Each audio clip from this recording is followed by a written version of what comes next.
पिछले वीडियो में हमने कवर किया था सेल का इंट्रोडक्शन एंड डिस्कवरी। अब हम समझते हैं टाइप्स ऑफ सेल।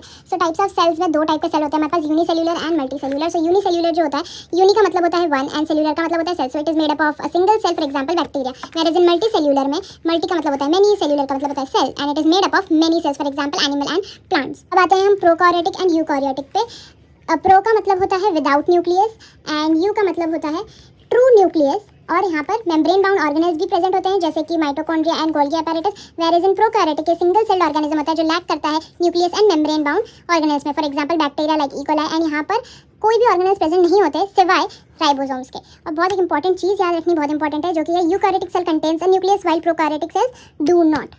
अब बात करते हैं सेल साइजेस के बारे में। लार्जेस्ट लिविंग वर्ल्ड में हमारी सेल है egg of ostrich, where smallest cells in living world है माइकोप्लाज्म। अब ह्यूमन बींग्स में अगर हम बात करते हैं, लार्जेस्ट सेल होती है हमारी ओवम जो कि फीमेल सेक्स सेल होती है, एंड स्मॉलेस्ट सेल होता है हमारा स्पर्म जो कि एक मेल सेक्स सेल होता है, एंड लॉन्गेस्ट सेल होती है हमारा न्यूरॉन जो कि होता है नर्व सेल। अब हम देखते हैं सेल का फंक्शन, जो बी को सपोर्ट करना है, उसका स्ट्रक्चर देना, वो काम होता है हमारे सेल का। And growth and energy production जो है वो उसमें भी हेल्प करता है, रिप्रोडक्शन में भी एक इंपॉर्टेंट रोल प्ले करता है। सो बस इतना ही है सेल टाइप्स एंड उसके फंक्शंस एंड साइजेस में। एमसीक्यूज में बहुत बार पूछा जाता है। सो या that's it for today's video.